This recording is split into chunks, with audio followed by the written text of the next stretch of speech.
Welcome to Nerdist After, the place you come to hear everything you could possibly want to know about Marvel's Cloak and Dagger on Freeform. I'm Hector Navarro. And I'm Eliza Pearl. On tonight's show, actress Emma Lahana will drop by to talk about her character, Detective Bridget O'Reilly. And executive producer Joe Pakaski joins us once again so we can bounce some of our theories off of him. There will be spoilers, and also spoilers. So if you need to catch up on episode 3, just head over to Hulu or the Freeform app to become spoil-proof. And if you just watched episode 3, then you are in the right place. So let's dive in. This is Nerdist After.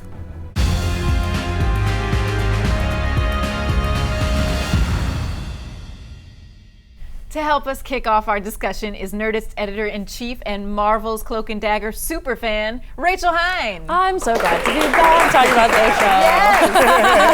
Yes. Oh my really gosh. are a super fan. I am. It's really nice that I really like the show because I'm super excited to talk about it. And after the 2-part premiere last week, I was dying to see more. So I'm really excited to talk about it this week. Okay, so let's recap what we just saw. Okay, this is what happens in episode 3. At the beginning of this episode, Tandy is okay after the car crash, and then she just ditches Tyrone. Bye, Ty. Bye.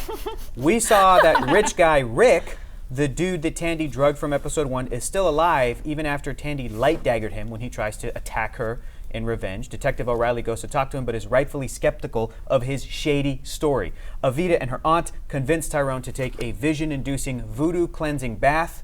Oh, and Tandy is also having visions as well. A lot of visions. Yes, but guys, the question that has been on everyone's mind is Greg going to stay in that cozy pink bathrobe for the entire season? Yeah. Because I really hope so. I really hope so too. Just lounging. Just living his best life. WWGD, what would Greg do? That's honestly, that's how we should all live our lives. I was gonna say that's me on a Sunday. It's just like, nope. Yeah. But in all seriousness, seriously, this episode was super different and unconventional. Rachel, what did you think? I mean, I really liked how we got to see more of New Orleans in this episode. I'm a big fan of New Orleans and spent time there as a kid, going to the cemeteries. And then we get this, I mean, it's a very magical episode, so I, of course, am super into it. This sort of voodoo bath. I was like, what ingredients did they write down? How do I take a vision bath? You can get them at Whole Foods, thankfully. Yeah, right, That's exactly. what the show let us know, is that you can pick them all up at Whole Foods, which is great. Yeah, but I loved the way that they each, and I'm sure we'll get into it, but that they each kind of picked up on what was happening with each other, and the more we see of these characters' powers and what they're seeing in their visions, and having that manifest to seeing each other's kind of pasts and what that means, and all of the really great metaphors that were in those visions about where these two characters have come from. I thought it was just really great writing and exciting, Especially when we see Ty's hope is that Billy goes, no, I'm going to stay with my brother. I was just like, it's so heartbreaking. Don't cry. Yeah. So sweet. So sweet and so relatable. I feel like everybody has had that like older sibling or older, family member that you wish could just be like, no, I'm gonna hang out with my little, my little sibling. Instead of my cool friends. Oh my gosh. Eliza, let's talk about those extended vision scenes. What do you make of all of the things that we were seeing? I really like the themes of faith that we're seeing that show up in both of them and in their own ways. And I thought it was super interesting that Tyrone, he's praying, and he lights a candle, he's praying. You think he's praying to God, but he's really praying to his brother, Billy. And not only is he praying to Billy, but you sense that once again he's praying to Billy. So this is something he does often. And Billy is his kind of like just angel on his shoulder maybe, who he looks to for guidance and for hope. And again, we saw him in that vision too. He really, really looks up to his brother still, which is just so sweet and sad because like he lost. He feels guilty about losing him. Guys, I might cry on today's I know. episode. Just to put it out there. It's a very special episode of Nerdist After. Oh man. Yeah, Hector, what did you think? The episode ends with Tandy and Tyrone finally meeting face to face. So do you think this is a significant shift in the storytelling? I think so. Again, we talked about this last time we were gathered and discussing, I think, episode 2, where I am expecting these characters to immediately team up and become the Cloak and Dagger from the comic books that I might be familiar with and have that partnership. But I got so sucked into each of these characters' stories.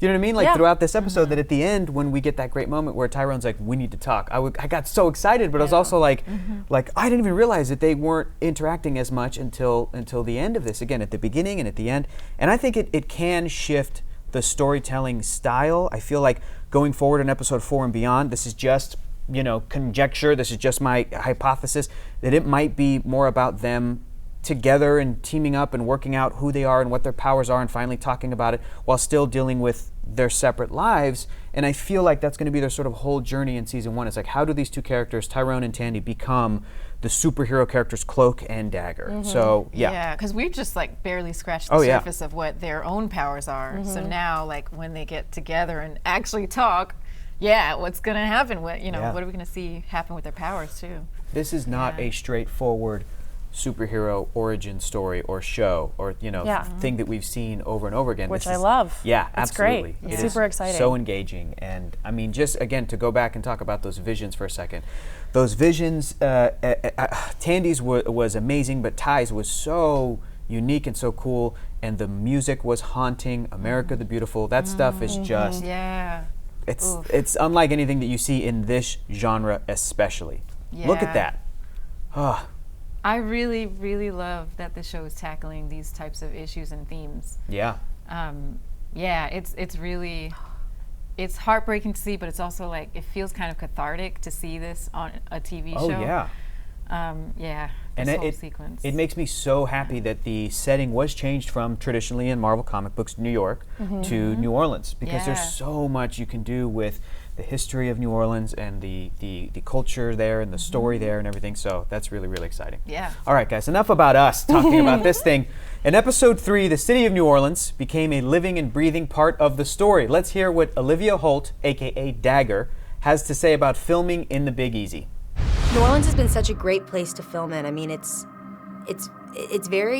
has such a character to it, and it's also very stylistic in my opinion, and I think the way that we're shooting this as well is very stylistic. I feel really grateful to like be in such a rad city that has brought so much to this show, and because it's based in New Orleans, it's awesome to actually film in New Orleans, and I love it here.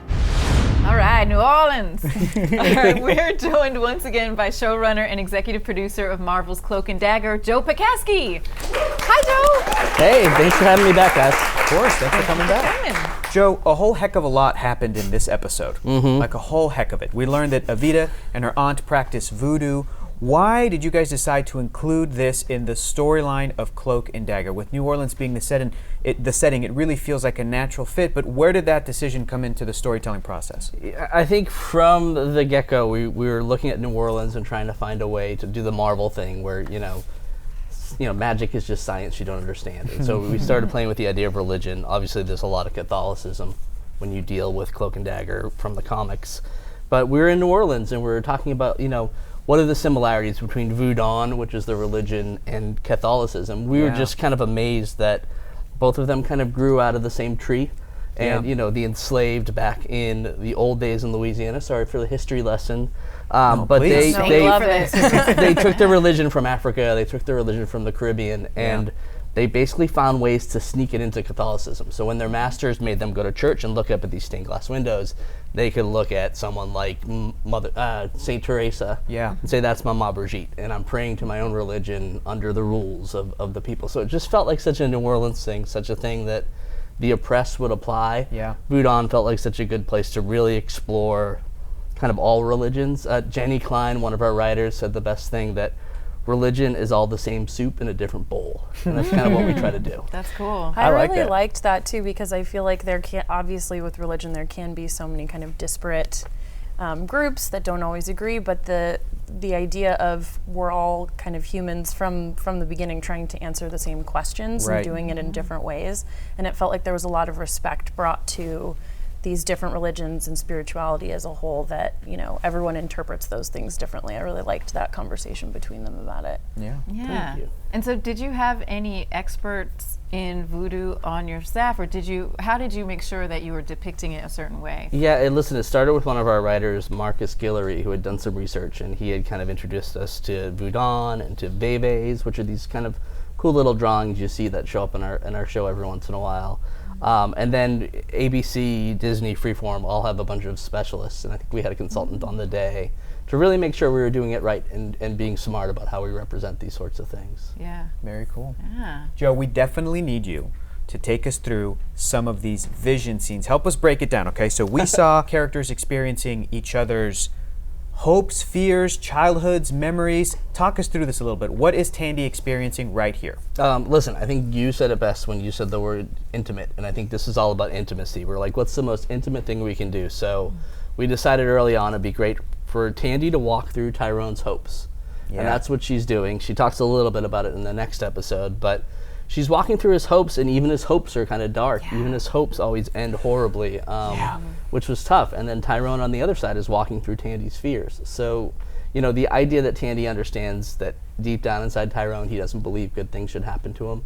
And then, Tyrone looks at Tandy and sees that she just wants to run away and constantly run away. Mm-hmm. It's about them learning something they might not even know about themselves. And I love that they helped each other in these sequences, because Tandy was the one to put down the light dagger to change the ending of Tyrone's story, and it was beautiful. And then Tyrone was the person that in Tandy's vision was the one to say, stop running away, come back, come back. I thought that was wonderful. Yeah, Olivia Holt once said, and I hate that she thought of this before I did, that they are each other's answers, and I feel like this episode is kind of indicative of that. And since they are just finding out what their powers are and still kind of learning about them, there's also this theme of there being like outside factors that they're kind of working against. So there's a lot of like law enforcement, there's religion, there's societal structures in school. So for people with superpowers, it must be frustrating to still be controlled by all these outside forces. Yeah, and that's my favorite superhero, trope, if that's a thing. Like, Peter Parker isn't fun when he can handle everything. Yeah. he's the best when he has a deadline and his girlfriend's breaking up with him and his boss is yelling at him and he's late for wheat cakes with Aunt May. It's like, that's the fun part of superheroes. Yeah. Well, Joe, now I want some wheat cakes. It's been forever since I've had some wheat cakes. Aunt May's wheat cakes, man. I know. That sounds delicious. Joe, at the end of this episode, we finally get Tyrone and Tandy, it seems like, uniting in the church, talking, saying, we have to talk about this, possibly uniting as Cloak and Dagger. Can we expect an official team up soon in the next episode? Well, the next episode, they talk it out. And so I think we had a lot of fun where half of our episode is framed by these two having a conversation in a church. And like most conversations that go on too long, it goes very well, and then it takes a bit of a dive. And so, without spoiling too much, the next hour is about Tandy and Tyrone having a conversation that gets really honest really quickly, and then we get to see how they react to hearing that boy or that girl put them in their place. Ooh, man. Joe, there are so many hidden details, things we may have missed, things to watch for, dare we say, Easter eggs. We know you may not be able to confirm or deny any of these things that we've been obsessing over. And when I say we, I mean the writer's room has for real been obsessing over this. But it is really fun to watch you avoid answering all of these questions. So I'm glad my uncomfortableness. Yep, it does. The biggest thing we noticed was, of course, the 3D printed statuette of Tyrone. So that statuette is placed on Evita's aunt's mantle at the end of the episode, but her face makes it look like she's confused by its presence, or she's not like, I made this statue and I'm placing it here. What's going on with her face? Yes. Like, who put it there? I mean, I think what she's saying right now, the look right there is, where's the other one? Because if you look at if you look at all these dolls, they're in pairs. Oh my goodness! Wow! How did we miss that, Hector? How did we miss that? We have this whole conspiracy theory. We can just throw this away because like Joe just. Theories. Oh, just keep going. Just keep going. Just keep scrolling. Just keep. We just missed that. Okay, we'll break this down for a second. We had a theory that that look was either one of, of confusion or of concentration. Right, from Evita's aunt, and now we know that it may be this, where's the other one? These things should be in pairs. That's great. But we had this whole thing about, like, well, let's take a look at the hand that pulls the doll off of the 3D print, the 3D printer. We were like, okay, whose hand is this? You guys were digging deep. Yeah. We're like, okay, this hand has a silver band, but it doesn't quite match Evita, because we thought it may have been Evita who made but now we can see Evita's aunt, she has the silver band, so it has to be hers, right? And Evita she has some bands, certainly, but they're not the silver ones, so it must not have been hers. So, and then we see that when we go back to her aunt, when we first meet her, she's using technology, she's got an iPad, so it could have been her, because we're like, no, that seems like that's something, to use a 3D printer, it seems very like millennial, and so anyway, we had this whole thing. We were wrong. Yeah.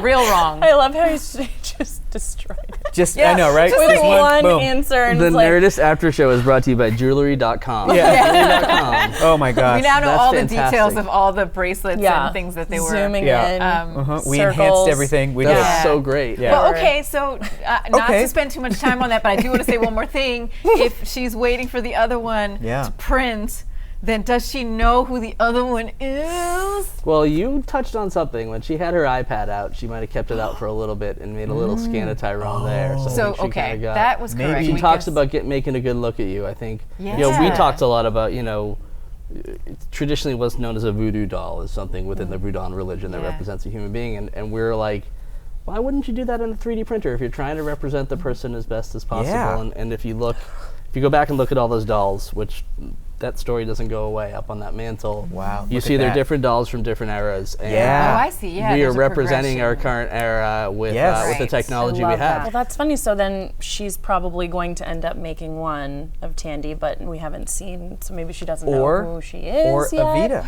She might make one of her niece Oh. because she might think that that's a pairing, that might be part of what Evita And wants. some sort of This unlocks Yes. a Interesting. lot. It does. some I sort love of that, though. prophecy, maybe. Yeah. I love a good Exactly. prophecy. So Maybe so there's sorry. throwing about that out there. different light and dark, like cloak and daggers throughout Yeah, history. And these are the new set that are coming up. And she's like, well, this one is here. I know it.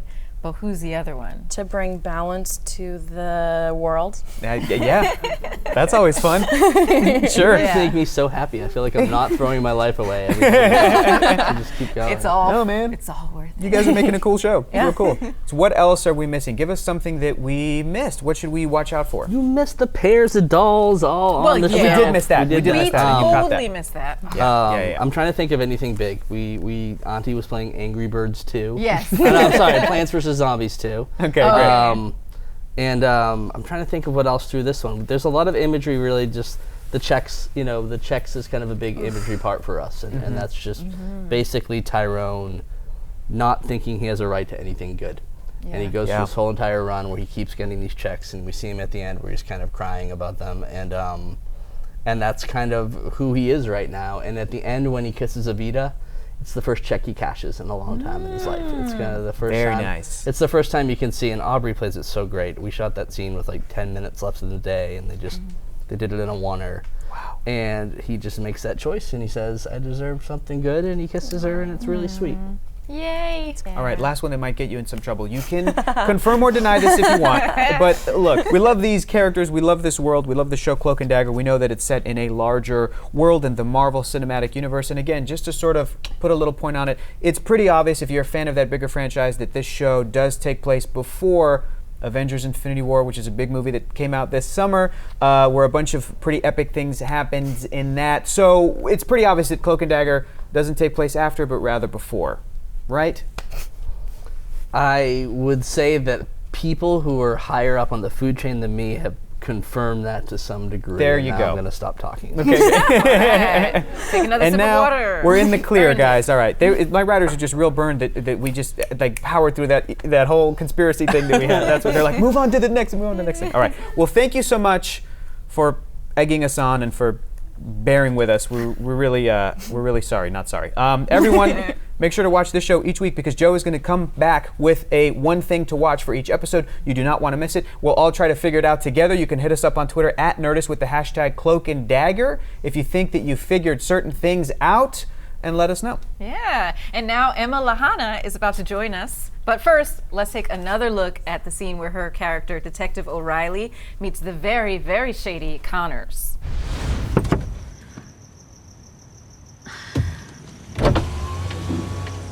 O'Reilly, right? That's right. Connors, Vice. I got a present for you. You can buy me a beer later. What's this? Oh, the NYPD only hired the best and brightest. This is. How did you get this? Found on a junkie DOA earlier today. Someone claims they found this on a dead drug addict? Not someone. Me. Took it off the stiff myself during a Vice raid. Seems your case was just a mugging gone wrong. Vic's lawyers corroborated the story. None of that fits the evidence. So what? Case is closed. I'm sorry, did you say the case is closed? Check it with the LT if you don't believe me. Shady, shady. Now, please give a warm welcome to Detective Bridget O'Reilly herself, Emma Lahana. Hey guys, thanks for having me. Nice to meet you guys. Thank you so much for being here. Yeah. What can you tell us about this Rick Cotton ID? That's a fake ID, right? Well, as you see in the scene when I'm in the hospital and I'm asking him some questions, he talks about having some connections in the police department. So he's obviously spoken to somebody and he's got that privilege that he's able to get out of what he's done. And I think Bridget's, she's seen a lot of that happen. And so it's not surprising, but extremely disappointing because she wants to help Tandy. Yeah. I mean, Detective O'Reilly doesn't seem like she would take that kind of attitude from Connors. Yeah, I guess, but there's only so much you can do. She's one cog in the wheel. Right. Yeah. And if everyone else is on the other side, then there's only so much she can do. And she's also really new. And she's a woman in a man's world. So, she keeps trying, but there's certain things that you come up against, and there's only so much you can do. So, How do you personally deal with douches like Connors in real life?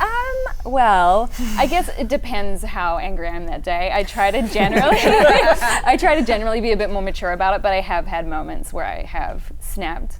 Because and that's one thing that's so great about the writing is Joe does put a lot of sexism stuff in there that happens every day, but it's really subtle as well. And we also do a lot of really cool reversal stuff that you notice in the second episode where I kind of just hand my coffee off to the uni. And so there's a lot of stuff like that, and there's some really epic stuff that Joe does further down the line with some massive gender reversal stuff that's really exciting. Speaking of that second episode, we asked you this right before we started, Yeah. but what was it like to get the script for that episode and know that you did not have a line until like the very end of the show? It was a relief because it's been such a whirlwind actually from the screen test to getting to New Orleans and then doing the read through. So I was, frantically reading it the night before, trying to figure out what I had to say, and then I was like, oh, I don't have to say anything. Yeah. Kind of a little bit helpful. But it was interesting. Still acting if you're not talking. I know, but not in the read-through, really. Okay, But it makes it a bit harder on set sometimes, actually, because you don't know if you don't want to do too much, and you don't know if you're doing enough. So it can be a bit tricky. But Alex Garcia Lopez, who directed that, was really amazing. We had Joe on set the whole time, who should be a director. Just saying. Yeah. Such horrible hours. Yeah, that was great, and that was a great example of, like we were discussing, the sort of reversals to these types of characters, these types of detective characters that we're used to seeing on TV. So it was really cool to get that introduction to O'Reilly in that way. Yeah, and it was great because it also kind of removed the expository dialogue that happens so often where we're actually just, doing as opposed to talking about, and I think that was really interesting. And then a lot of people on Twitter were calling me Detective No Talk, which is my favorite nickname. Nice. Detective No Talk. Yeah. That's No great. talk, all action. Did you talk with actual detectives to get into the role? Did you do any kind of research? What kind of research and preparation did you do for the role? Yeah, I did a lot of research actually into specifically the New York Police Department, because that's where O'Reilly comes into New Orleans when we see her. This is her first case in New Orleans, and so I actually did a ton of research into police brutality. So I did, there's this amazing journalist called Sean King, and he did this really in-depth article series called Soul Searchers, where he went with specific families and how much they were targeted in poor neighborhoods and the people around them and how it affected them. So I did a lot of research into that, and Khalif Browder and certain specific cases, because this is something that she's seen all the time. And with her journey of what she goes on through season 1, it was important for me to know what she knew coming in, Right. because she sees it all the time. So that was mainly what I looked into. Yeah, I had a question about your character. So you, especially in our first introduction to you, you seem to be like a lone wolf. You're just there. You don't have a partner. Detective No Talk, all action. Yeah. I'm adding the all action thing. Let's make a trend. So you don't have a partner, is that right? Okay.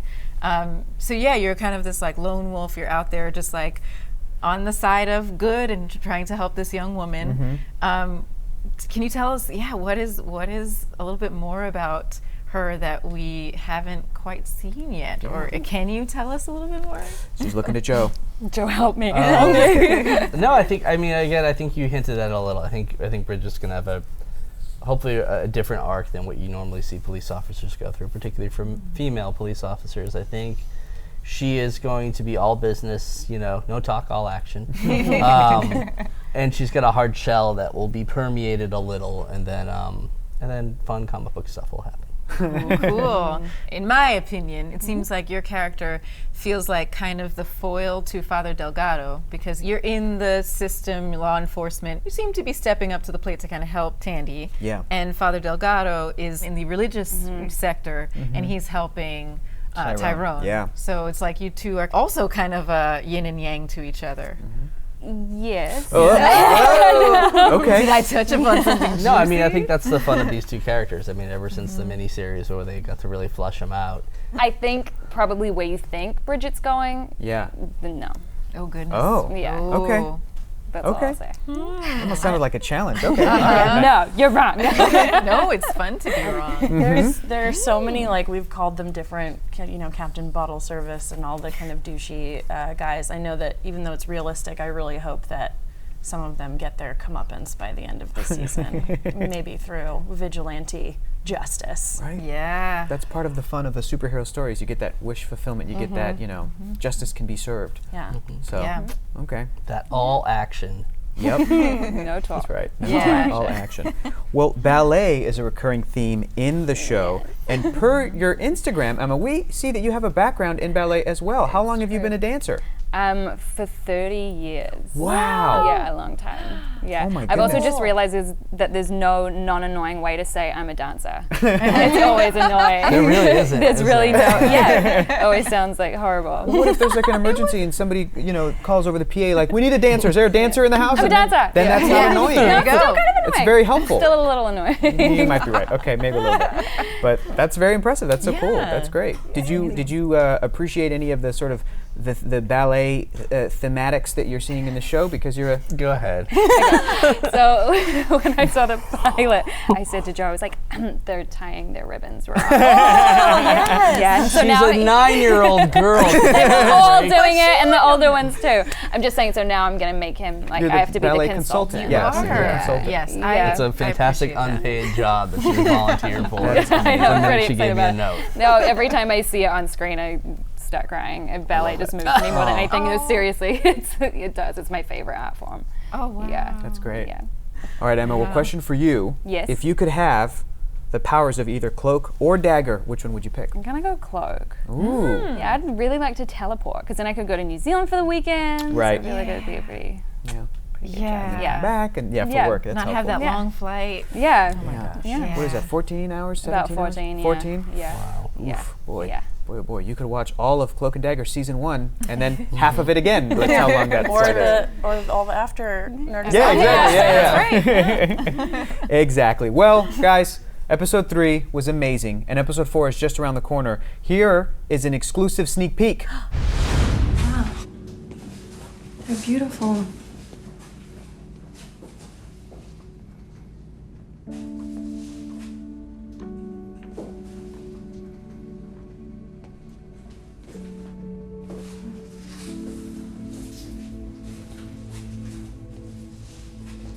Oh, dang. Oh, wow.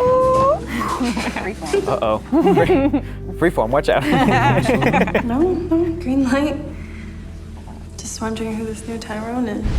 Who is this new Tyrone? My Joe. boy keeps cashing his checks. Right? Yes. Boom, boom, boom. And that is it for this edition of Nerdist After. If you have a question or comment for us, tweet them to @Nerdist with the hashtag Cloak and Dagger, and we might use them on our next show. And follow the show on Twitter @Cloak and Dagger and @Freeform TV. And make sure to catch new episodes of Marvel's Cloak and Dagger on Freeform Thursdays at 8 p.m. or on Hulu and the Freeform app.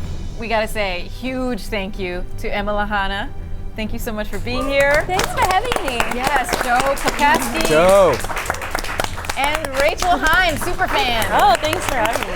I'm just gonna show up if you don't invite me. We want you to be here, so that is great. I'm Eliza Pearl. And I'm Hector Navarro. You can catch Nerdist After on Nerdist.com and Nerdist YouTube channel and Facebook page. We'll see you next week where we'll check in on our Easter egg hunt and dissect episode 4 of Marvel's Cloak and Dagger.